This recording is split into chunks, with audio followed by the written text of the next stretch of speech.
Hey, Dr. Jordan. I'm gonna be real honest, I don't know how to film this correctly, so I hope I'm doing this right. This is my slideshow for Mercy Street.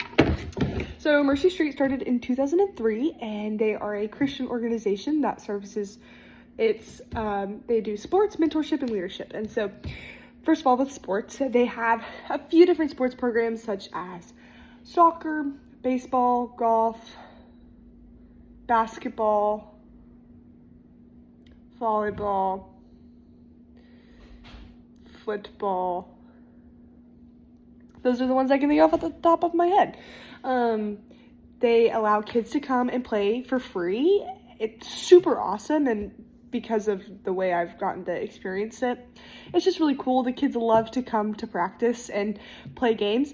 So next, they have a mentorship program, so you can sign up to either be a mentee or a mentor, and it's just really cool. You get to hear a lot about like the relationships that are made and that continue on as they grow older and grow up. Then they also have a leadership program, so I think it's if you're graduating, I can't remember the age of someone who can go to the leadership program, but it's usually someone who's kind of aged out of like the sports or the mentorship situation. And you get to learn you get to learn all these different life skills, how to build a resume, you get to learn different leadership skills, hence the name leadership, how to be a boss, how to be a good boss, how to lead people well. So it was super, super, super, super cool.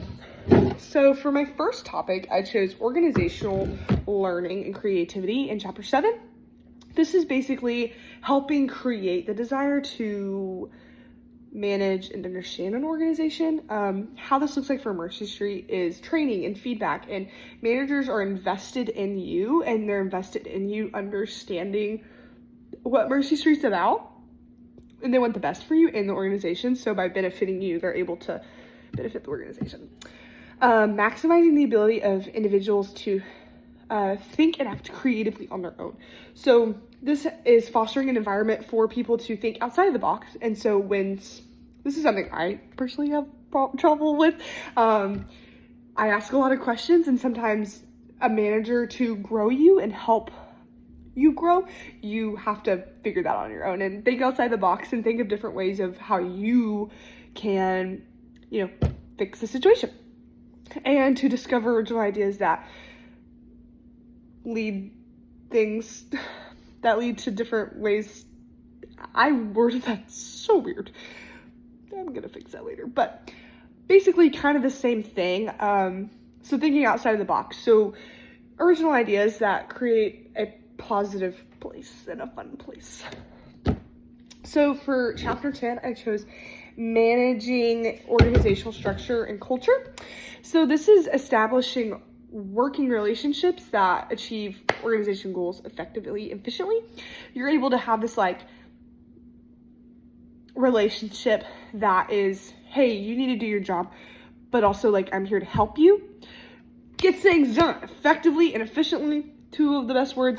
This also creates strong relationships that also create friendships, that create mentorships. So motivating managers and employees to work hard and to develop supportive job behaviors and attitudes. I kind of mentioned this briefly, but understanding the importance of your job. And I think when you're educated, or when you're more informed and educated, you're more likely to be motivated. I believe that to be very true. And so I think the same is with here. If you're educated and understanding why this job is so important, you're more likely to go, ooh, yeah, I want to go to that. And decision-making and communication make it easier to obtain resources. You're just motivated to work harder, helps keep tasks organized. Then my last chapter slide is from chapter 11, talking about organizational control and change. Effective managers monitor goods and services so they can improve on quality. This is I take out the goods part because they're not selling things, but services, checking in on your employees, checking in on your volunteers, checking for quality performance, because you want the best performance. Duh. Responsiveness to the customer. This is being adaptive. being adapted to the needs of the people you are servicing. And this could even be something that's happening over time, because obviously as time and things go on, things change, and being adaptive to that, even in short term, like you might have a family that they might need a need, and you need to be adaptive to that need and be there and service them correctly. Finding ways to increase employee performance levels.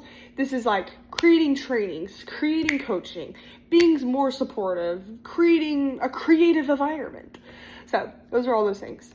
And then for impact personal, I loved getting to hang out with the kids, and some of these kids were super shy. Some of them were super funny. Some of them were super sassy.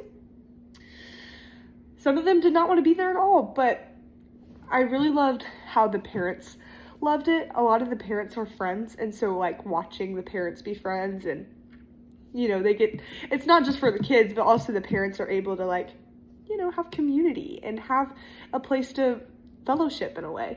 I also thought it was just so cool how like they have such a childlike faith still, and as a Christian, like I want to have a childlike faith. Like I want to, not in an immature way, but like just this awe of God and just this awe of all the things he does for us. And so at the end of each time we had together, they'd say, okay, who wants to pray? And like, you know, little Timmy over here is like, I want to pray. And his prayer is that he wants his friend to find a flower, you know, like it's just so cool. Like, I don't know, it was just super cool to me how the different things they prayed for and what they said during their prayer. Because, like, obviously our prayers are not saying, you know, I just really hope Jimmy finds his flower. Yeah, there's grass over there. Hey, thanks for telling me, friend. You know, it's just really sweet.